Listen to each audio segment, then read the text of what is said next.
Hər vaxtınız xeyir əziz Footcast TV izləyiciləri. Footcast TV'nin futbol layihəsinin 1/4 finalında xoş gördük hər birinizi. Artıq 1/4 finallardır.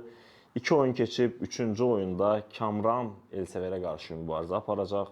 Hər ikinizi salamlayıram. Onu da nəzərinizə çatdırım ki, bu oyunun qalibinə tərəfdaşımız Team Store-dan bir kupon hədiyyə olunacaq ki, istədiyiniz bir klubun formasını yaxınlaşıb hədiyyə kimi ala bilərsiniz. Buradan da Team Store-a öz təşəkkürümüzü bildiririk.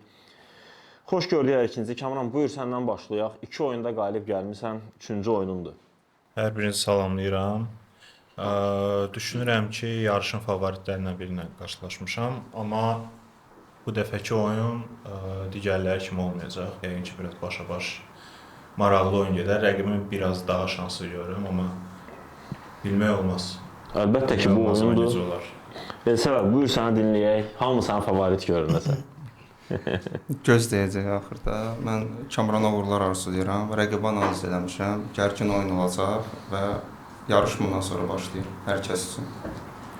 Hər ikinizə uğurlar arzu edirəm. Qaydaları bilirsiniz. Bonusun istifadə qaydasını da bilirsiniz. Nəsə bir çətinliyiniz varsa deyin, yoxsa başlayaq. Başlayaq. Birinci sual. Bu futbolçu karyerasının tamamını demək olar ki, Aston Villa'ya həsr edib. Çıxdığı 341 oyunda 76 qolla yadda qalmış futbolçu. İşləyən. Yox. Səhv cavabdır. Suala axıra kimi oxuyaq. Bəli. Zəngi bas zəhmət olmasa Elsəvər sual səsləndirim. Bu futbolçu karyerasının tamamını demək olar ki, Aston Villa'ya həsr edib. Çıxdığı 341 oyunda 76 qolla yadda qalmış futbolçu İngiltərə millisində də 3 oyun keçirib.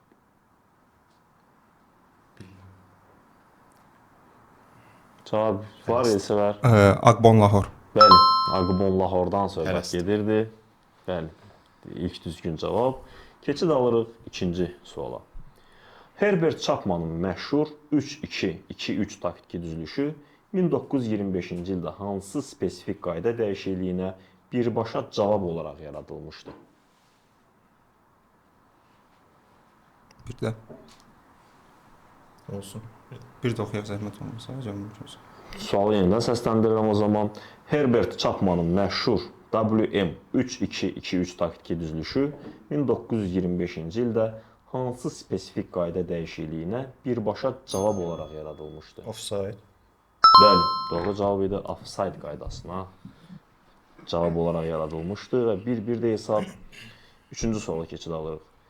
Ardıcıl 2 mövsümdə 2 fərqli klubla treble edən yeganə futbolçu kimdir?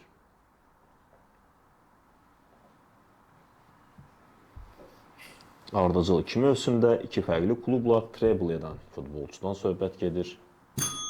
Buyur Elsəvər. Kingsley Coman. Yox, səhv cavabdır. Versəm yoxdur. Samuel Eto'dan söhbət gedirdi. Inter və Barcelona və Interdə. Keçid alırıq 4-cü suala. 1966-cı ildə SSR çempionatında bürünc medalları qazanan Neftçinin baş məşqçisi kim idi? Buyur Elsəvər. Əhməd Ələsgərov. Bəli, Əhməd Ələsgərovdan söhbət gedirdi. Doğru cavabı keçid alırıq 5-ci suala. 1950-ci ildə Dünya Kubokuna vəsilə qazanan Hindistan FIFA'nın hansı tələbinə görə Ayaqqabı məsələsində ayaq yalın oynayırlar. Bəli, doğru cavabdır. Hal-hazırda hesab 2-2. Geri maraqlı bir oyun gedir. 6-cı sual səsləndirirəm. İngilis futbolçular arasında Sir titulu alan ilk futbolçu. Buyur Elsəvər. Stanley Matthews. Bəli, çox ürəkdən bastın Zəngi. Təbrik edirik səni. Keçid alırıq 7-ci suala. 2006-cı il Dünya Kubokunda Portuqaliya-Niderland oyununun 8-də 1 finalında rekord sayda Ən çox qırmızı, ən çox sarı vərəqə göstərilən oyun. 3 qırmızı vərəqə olmuşdu. 11 sarı vərəqə. Sual amma tam olaraq dinləmədin. Düzgün yanaşmadan sualın cavabı o deyil. Kamran, istəyirsən sənin üçün yenidən səsləndirək. 2006-cı il Dünya Kubokunda Portuqaliya-Niderland oyununda rekord sayda 16 sarı, 4 qırmızı vərəqə göstərən Rusiyalı hakimi soruşurduq.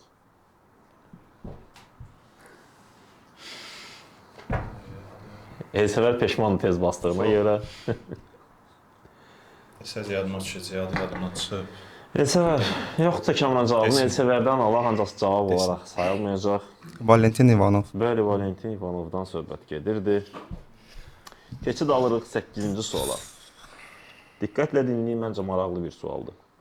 2016-2017-ci il mövsümündə Aston Villa'da məşqçilər heyəti liqanın başlamasından bir neçə tur sonra hiss edirlər ki, əsas 11-liklər mediaya 3-4 saat öncədən sızdırılır. Komandada bunu edən futbolçu Rock McCormack tez bir zamanda tapılır və ondan bunu niyə etdiyini soruşanda o sadəcə bunu dostlarım üçün edirdim deyib bu səbəbi əsas gətirir. Buyur Elsəvər. Onun heyətdə olub-olmayacağını dostlarına bildirir. Start heyətinə çıxacaq və ya da əvvəl şey deyir. Bəs bunu nə üçün edir? Əsas orada açar. Dostlarına bildirsin ki, mən əsas 11-də çıxış edirəm, gəlin oyunuma baxın. Yox, cavab tam olaraq düz deyil. Versən. Bunu fantezi futbol üçün edirdi. Fantezi futbolda onun əsas heyətə hansı oyunçular oynayıb, oynamayacağını dostlarına bildirirdi. Keçid alırıq 9-cu suala. Jon Wissa hansı millidə çıxış edir? Görkəmran.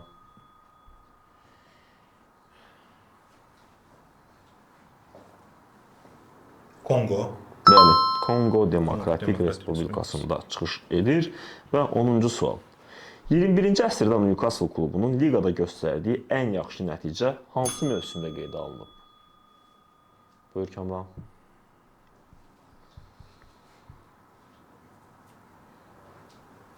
...2001, 2002 ikinci yer. Yox, səhv cavabdır. Buyur Elsəvər, cavab varsa. 96-97-ci. Yox, o da yanlış cavabdır. Bir il səhv etdin 2002-2003 mövsümündə. Orada desən Leeds idi 2002. Bəli, üçüncü yerlə bitirmişdi. Üçüncü yerdə bitirmişdi Yadımda Newcastle, bəli. Və mən 10 sualı səsləndirdim. 10 sualdan sonra çox maraqlıdır ki, 3-3 hesabı ilə başa-baş mübarizə gedir və hər ikinizin bonus gedişləri qalıb və 11-ci suala keçid edirəm. 3 xal. Bonus 3 xaldan istifadə etdi Elsəvər. 11-ci sualda maraqlı gediş idi və sual tək sənin üçün səslənir Elsəvər. 2000-ci ildə Çempionlar Liqasını qazanan Real Madridin heyətində yarımfinalda Bavariyaya həm evdə, həm səfərdə qol vuran fransız hücumçu kim idi? Bir də zəhmət olmasın. 2000-ci ildə Çempionlar Liqasını qazanan Okay. Nikola Anelka. Bəli, Anelkadan söhbət gedirdi. Doğru cavabdır və xalını bir sualla 6-ya qaldırdım. Kamranda Mən də isə çıxal eləyirəm. Kamran da maraqlıdır ki, 3 xalla gediş edir və sual sənin üçün səsləndirilir Kamran. Bu futbolçu Avropaya gəldiyi ilk mövsümdə keçmiş klubu 2-ci liqaya yuvarlanmışdı. Onu da qeyd edək ki, bu futbolçu həm qızıl top, həm də dünya çempionu olub. Bir də səsləndirərdiniz.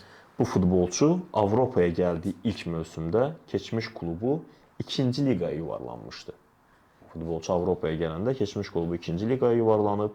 Onu da qeyd edək ki, bu futbolçu həm qızıl top, həm də dünya çempionu olub, qazanıb.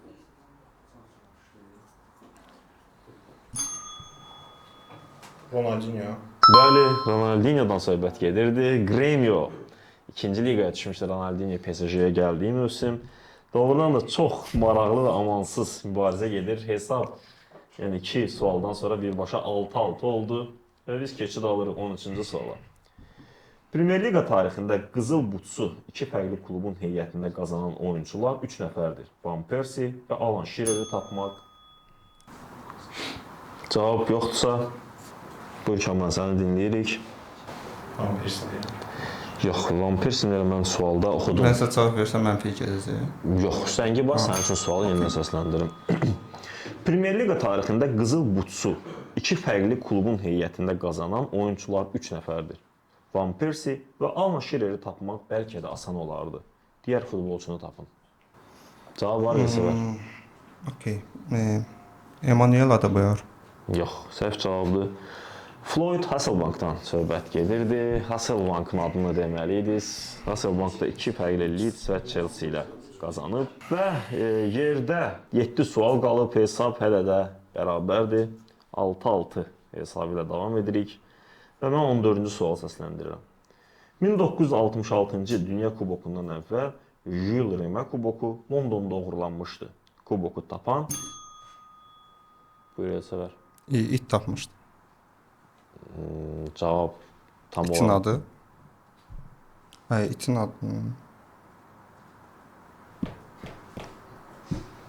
İtin adını da bilmirəm.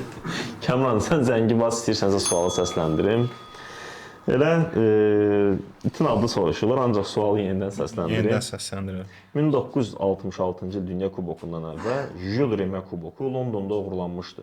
Kuboku tapan və qəhrəmana çevrilən itin adı nə idi? Məşhur iddia, hətta bunun haqqında sənədli filmlər də çəkilib. Hətta bizim səhifədə də shorts video paylaşılıb bu barədə. Açıq qoyuram. Pickles. İtin adı Pickles idi. Heç bilmirdim. Bundan sonra yəqin ki, yadda qalar. Keçid alırıq 15-ci suala. Bu klubun loqosunda dənizçinin ağzında Pipo ilə silüeti var. Bu loqo, Sampdoria. bəli, bu loqo Bakçiça adlanır. Onu da qeyd edək ki, bu klub bir dəfə İtaliya çempionu olmağı bacarıb. Doğru cavabdır. Keçid alırıq 16-cı suala. Bir oyunçu öz cərmə meydançasından birbaşa sərbəst vuruş yerinə yetirir. Top heç kimə dəymədən rəqib qapısına daxil olur. Hakimin qərarı nə olmalıdır? Öz cərmə meydançasından birbaşa sərbəst vuruş yerinə yetirir. Top heç kimə dəymədən rəqib qapısına daxil olur. Qol sayılmır, qapıçı vuruşundan oyun başlayır. Yox, cavab səhvdir. Kaman, cavab yoxdursa, mən cavabı səsləndirim. Buyur.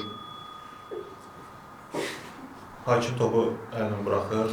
Yox, öz cərmə meydançasından birbaşa sərbəst vuruş yerinə yetirir və qol olur. Haqlı olaraq qolu qeydə alınır. Heç bir qolda problem yoxdur. Harda tapırsınız sualları? bir qədər çətinlik çəkdiniz. Keçək 17-ci suala. 7-6 hesabı ilə Elsəvər hələ ki rəqibini məğlub edirsən. Çox gərgin oyun gedir ki, də cəmi bizim 4 sualımız qalıb. Başqa maraqlı görən nə suallar var. Keçirik 17-ci suala. Vincenzo Montella İtaliyadan kənarda yalnız bir klubda Fulham. bəli, Fulhamda çıxış edib 2007-ci il mövsümündə. Keçirik 18-ci suala. Bu klubun loqosunda Fransanın Bretagne bölgəsində yayılmış iki ağ samurun silüeti var. Bu heyvana ingilis dilində Ermine də deyirlər. Samurlar legionun simvolları hesab olunur. Son 29 mövsümü Liga 1-də keçirən klub. Buyur Elsəvər. Mən vurmamışam. Hə, Kamran. Görə bilmirəm bunu. Cavab var Kamran. Bir versiyan var, biraz daha yaxşı düşünməyə çalışıram. Artıq cavab gözlənilir Kamran. Lil deyirəm. Yox, səhv cavabdır Elsəvər. Sənin üçün sualı yenidən səsləndirim. Bu klubun loqosunda Fransanın Bretagne bölgəsində yayılmış iki ağ samurun silüeti var. Bu heyvana ingilis dilində Ermine də deyirlər. Samurlar regionun simvolları hesab olunur. Son 29 mövsümü Liga 1-də keçirən klub heç vaxt çempionluq yaşamayıb. Klubu tapın. Okey. Ren. Bəli, Ren klubundan söhbət gedirdi. Elə loqonu yadınıza salsaz, iki samurun loqonun üzərində görə bilərsiniz. Və yerdə 2 sual qalıb, Elsəvər rəqimini 9-6 hesabı ilə məğlub edirsən və mən 19-cu sual səsləndirirəm. Bu Rusiyalı qapıçının ləqəbi Dəmir Pərdə idi. Ölkəsindən kənarda yalnız İspaniyada çıxış etmiş bu qapıçını və çıxış etdiyi klubu tapın. Rusiyalı qapıçı ləqəbi Dəmir Pərdə ölkəsindən kənarda yalnız İspaniyada çıxış etmiş bu qapıçını və çıxış etdiyi klubu. Buyur Elsəvər. Sevilla'da çıxış edib Renat Dasayev. Bəli, Sevilla'da çıxış edib Renat Dasayevdən söhbət gedirdi. Doğru cavabdır. Və mən son sualı səsləndirirəm. Bu futbolçu karyerasının ən parlaq günlərini Schalke-də keçirib. Karyerasını futbola başladığı Allianz Lima klubunda bitirib. Bu müddətdə Kevin Kurani. yox, cavab səhvdir. Kamran, cavab varsa sənin üçün yenidən səsləndirək. Bu futbolçu karyerasının ən parlaq günlərini Schalke-də keçirib. Karyerasını futbola başladığı Allianz Lima klubunda bitirib. Bir müddət Rusiyada da oynamış futbolçunu tapın. Elsəvər cavabdan sonra peşman oldu, artıq cavabı bilir məncə. Guerrero idi. Yox. Farfan. Bəli, Farfan. Jefferson, Farfandan söhbət gedirdi. Və mən Elsəvər səni təbrik edirəm. Rəqibini 10-6 hesabı ilə məğlub etdin. Çox maraqlı bir görüş oldu. Hər ikiniz doğrudan da əla mübarizə apardınız. Elə başlayaq səndən Elsəvər. Mən Kamrana təşəkkür etmək istəyirəm. Bir anlıq artıq uduzduğumu hiss eləyirdim və məncə ümumi yarışın ən maraqlı tərəfi oldu ki, 3 hallıq gediş, 3 hallıq gedişlə cavab verdi Kamran. Bəli, Mən çox maraqlı şadam oldu. ki, hətta belə deyim də, biraz pafoslu səslənməsin. Fəxr edirəm ki, bu oyunda Kamranla bir yerdə oynadıq. Kamran, sənin sözlərini eşidək. Çox əla mübarizə apardın məncə. Rəqib çox çətin idi təbii ki. Suallar məncə daha da çətin idi. Yəni heç görmədik suallar gəldi çıxdı bizim qabağımıza. Rəqib də əziyyət çəkdi, mən daha çox əziyyət çəkdim. Kimsə qalib gəlməli idi. Rəqib dediyim kimi əvvəldən favorit idi, layiq idi və layiq olduğu şəkildə də qazandı. Yəni 6 xal qazandın. Hər ikinizi təbrik edirəm və Elsəvər tərəfdaşımız Team Store-dan sənə hədiyyə kuponu təqdim edəcəyik. Yaxınlaşıb istədiyin bir klubun formasını ala bilərsən. Səninlə biz artıq yarın finalda görüşəcəyik. Rəqibim məlum olacaq. 35 yaşım var, yaşıma görə mən bu həyəcanı yaşatmayın da, xahiş edirəm. Hər ikinizə təşəkkürümü bildirirəm. Növbəti yarışlarda görüşənədək. Sağ olun. Sağ ol.